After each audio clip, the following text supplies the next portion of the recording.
Topic হচ্ছে setting up এ business. আমরা একটা বিজনেস কি করে সেটিং করব আমরা প্রত্যেকেই জানি, যদিও আমরা জানি তবুও আমরা একটু জেনে নেব। বিজনেস সেটিংয়ের ক্ষেত্রে দুটো পার্ট থাকে। কি পার্ট থাকে? ফার্স্ট পার্টে যেটা থাকবে, how to come up with a business idea and business plan.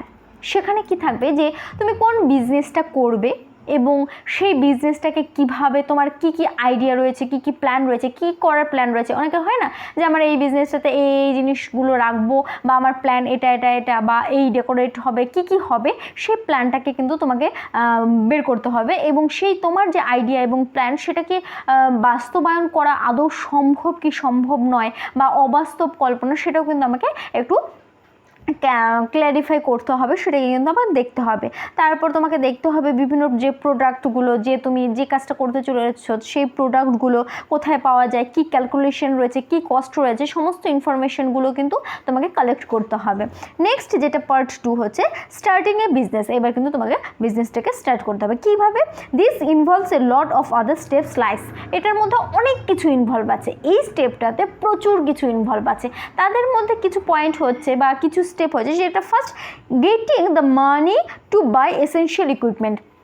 তুমি যে দোকানটা দেবে বা যে ব্যবসাটা করবে তার জন্য তো কিছু এসেন্সিয়াল কিছু প্রয়োজন। যেরকম তুমি একটা দোকান দিলে তার জন্য চেয়ার, টেবিল, তার ডেকোরেশনের জন্য যে জিনিসপত্রগুলো প্রয়োজন সেই জিনিসপত্রগুলো তোমাকে কালেক্ট করতে হবে, কিনতে হবে। তার জন্য তোমার টাকা প্রয়োজন।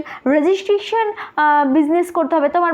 এখন প্রত্যেকটা বিজনেস বা যে কোনো কিছু বলো, রেজিস্ট্রেশন একটা রেজিস্ট্রেশন নাম্বার থাকে, যেটাতে তোমার বিজনেসটা সেই বিজনেসটা মানে একদম প্রতিষ্ঠিত বিজনেস বলা চলে। সেই ক্ষেত্রে তোমাকে কিন্তু অবশ্যই একটা রেজিস্ট্রেশন করতে হবে, বিজনেস রেজিস্ট্রেশন করতে হবে। যেরকম আমরা প্রত্যেকটা ওষুধের দোকান যদি বলো তাহলে সেই তাদের ক্ষেত্রে লাইসেন্স প্রয়োজন, সেরকম বিজনেসের ক্ষেত্রে কিন্তু একটা রেজিস্ট্রেশন পাওয়া যায় দোকানের ক্ষেত্রে, যে তোমার এই বিজনেস, তার জন্য একটা রেজিস্ট্রেশন বিজনেস করতে হয়। নেক্সট হচ্ছে পারসুইং দ্য রাইট অ্যাডভার্টাইজিং। অবশ্যই তোমাকে সঠিকভাবে অ্যাডভার্টাইজমেন্টটা কিন্তু করতে হবে। এইভাবেই কিন্তু ধীরে ধীরে ধীরে ধীরে আরও বিভিন্ন স্টেপ রয়েছে, এই স্টেপগুলোর মাধ্যমে কিন্তু আমাদের বিজনেসটাকে আমরা লিড করতে পারি। এইভাবেই কিন্তু আমরা বিজনেসটা শুরু করবো। এবার আমরা একটা খুব ফেমাস একটা স্টোরি পড়ব, সেটা হচ্ছে কি, যে কিভাবে একটা সাধারণ বিজনেসকে অসাধারণ করে তোলা যায়। তো অসাধারণ বলতে একটাই, যে ফেমাস করে তোলা যায়। একটা আমরা পড়ব, আশা করি অনেকেরই জানা আছে হয়তো, about the story about the Goli Vada Pav. Goli Vada Pav. Goli Vada Pav is the favourite snacks of Mumbaikars. মুম্বাইয়ে যারা, ন্যাচারালি মুম্বাইয়ের লোকেদের কাছে কিন্তু একটা ফেভারিট স্ন্যাক্সের মধ্যে পড়ছে। It is the Indian version of burger. গালি বাড়া পাওকে ইন্ডিয়া ভার্সনে কী বলা হয়? বার্গার বলা হয়। These vada pav are usually sold by a street vendor and all vada pav taste exactly the same. এই যে বড়া পাওগুলো সেটা কোথায় পাওয়া যায়? ন্যাচারালি রাস্তার যে আশেপাশের যে দোকানগুলো রয়েছে সেই দোকানগুলোতে কিন্তু এই বড়া পাও পাওয়া যায়। আর প্রত্যেকটা দোকানের বড়া পাওয়ার টেস্ট কিন্তু সেম, এর মধ্যে কিন্তু কোনো তফাৎ নেই, টেস্টের কিন্তু কোনো তফাৎ নেই।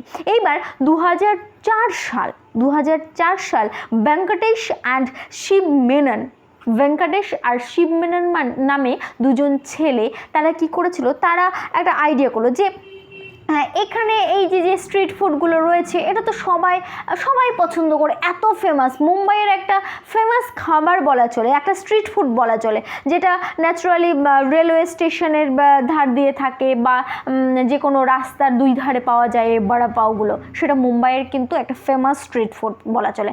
তো এই খাবারটা সব ভেন্ডারদের কাছে যে বড়া পাও পাওয়া যায় সেম টেস্ট। তাহলে ভেঙ্কটেশ আর কি বললো, ভেঙ্কটেশ অ্যান্ড শিব মেনন এরা কি প্ল্যান করলো? এরা প্ল্যান করলো যে আমরাও একটা এই স্ট্রিট ফুডগুলোকে একটু ইমপ্রুভ করলে কেমন হয়, যে এখানে তো সেম ভ্যারাইটি রয়েছে, এই খাবারটা তো প্রত্যেকে পছন্দ করে, এই ভ্যারাইটিটাকে আরও অনেক কিছু ভ্যারাইটি ইনভলভ করো, একটা নয় আরও অনেক ভ্যারাইটি থাকবে, আরও হাইজেনিক হবে বিষয়টা। রাস্তার ফুড মানেই আমরা জানি সেখানে হাইজেনিক মেনটেন হয় না, সেটাকে আরও হাইজেনিক মেনটেন করে আর একটু ভালো ভ্যারাইটি এনে যদি করা যায় তাহলে কিভাবে হবে, তাহলে কেমন হবে।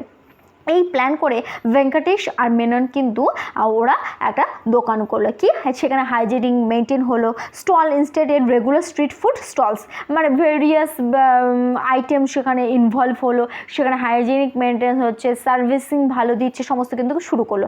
এরপর দিস ইজ হাউ গালি বড়া পাও started from a one station on Mumbai. এটা কোথা থেকে শুরু হলো? মুম্বাই স্টেশন থেকে কিন্তু ওরা শুরু করলো। Today Goli Vada Pav has 350 outlet across the country and has become rest to 50 crore business. 50,000 লোকের কিন্তু এটা বিজনেস হয়ে দাঁড়িয়েছে। আর বর্তমানে কান্ট্রিতে আমাদের পুরো মানে কান্ট্রিতে সমস্ত দেশ জুড়ে আমাদের কিন্তু 350 আউটলেট রয়েছে এই ভেঙ্কটেশ আর শিব মেননের, যে তারা যে শুরু করেছিল। তাহলে এখন আমরা দেখব এই যে ভেঙ্কটেশ আর শিব মেনন এরা যে সিস্টেমটা তৈরি করেছিল বা এরা যে এতটা সাকসেস পেয়েছে তাদের বিজনেসে, তার সিক্রেটটা কী?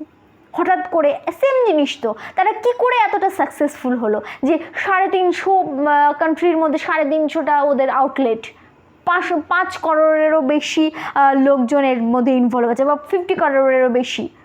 তাহলে এটা এই সিক্রেটটা কি? সিক্রেটটা একটু দেখবো। সেটা হচ্ছে he did not just sell a product that everyone else was selling to. সে শুধুমাত্র এক সেম জিনিস কিন্তু বিক্রি করেনি, সে কিন্তু এটাকে যে না আমি জিনিস বিক্রি করব, আমি বিজনেস করব, আমি প্রফিট করব, সেটা নয়। ও এটাকে একটা সমস্যার সমাধান হিসাবে নিয়েছে। ও এটাকে লোকজনের মাধ্যমে আরও ভালোভাবে যাতে প্রেজেন্ট করা যায়, এটাকে আরও প্রত্যেকের মাঝে কি করে প্রেজেন্ট করা যায় এইভাবে কিন্তু নিয়েছিল। এটাকে একটা প্রবলেম সলভ হিসাবে নিয়েছিল। সে এই প্রবলেমটাকে আরও কি করে বেটার করে সলভ করা যায়, আরও কিভাবে কি করে করা যায়, এই বিষয়টা কিন্তু ও ইনভলভ করেছিল। নেক্সট কি, he did not stop at the success of 1 or 2 outlet. সে কিন্তু একটা বা দুটো আউটলেট হয়ে যাওয়ার পরই নিজেকে থামিয়ে রাখেনি বা থেমে যায়নি যে আমার একটা বা দুটো আউটলেট হয়ে গেল, আচ্ছা ঠিক আছে এটাতেই হবে, আর করে কি হবে, আর হার্ডওয়ার্ক কেন করব, দরকার নেই। ও কিন্তু সেটাতে থেমে যায়নি। He work hard to grow his business with the help of a talented team. সে কিন্তু প্রচুর হার্ডওয়ার্ক করেছে, কঠোর পরিশ্রম করেছে, বিভিন্ন সুদক্ষ কর্মীদেরকে নিয়ে প্রচুর পরিশ্রম করার ফলেই কিন্তু আজ তার ফলস্বরূপ সে এত লোকের ভালোবাসা পেয়েছে, এত লোক তার কাজে ইনভলভ হয়েছে, সে এত লোককে কাজ দিতে পেরেছে। তার এই যে জব মার্কেটিংয়ের সিক্রেটই কিন্তু তাই। সে কিন্তু এটাকে শুধুমাত্র খাবার বিক্রি করব, শুধুমাত্র প্রফিট, সেটা কিন্তু ও একটা প্রবলেম সলভ হিসাবে নিয়ে সেটাকে একটা বিশাল একটা আকৃতি দিয়েছে। এইভাবেই কিন্তু প্রত্যেকটা বিজনেসের কিন্তু একটা সিক্রেট দরকার, সেটাকে কিন্তু এইভাবেই আমাদেরকে নিতে হবে যে আমি শুধুমাত্র লাভ দেখলে বা আমার কোনটাতে লাভ হবে সেটা দেখলেই হবে না, আমার প্রবলেম সলভ হিসাবে নিজের সমস্যা ভেবে সেটাকে সমাধানের চেষ্টা করতে হবে, আরও কী করে সমাধান করা যায় সেইভাবেই যখন করব তখনই কিন্তু আরও নতুন নতুন রাস্তা বেরোবে, ইনোভেটিভ বিভিন্ন আইডিয়াস বেরোবে, এইভাবেই কিন্তু বিজনেসটাকে গ্রো করা যাবে। তো আজকে আমাদের এইটুকুই, নেক্সট পরে আরও অনেক ক্লাস নিয়ে থাকছি।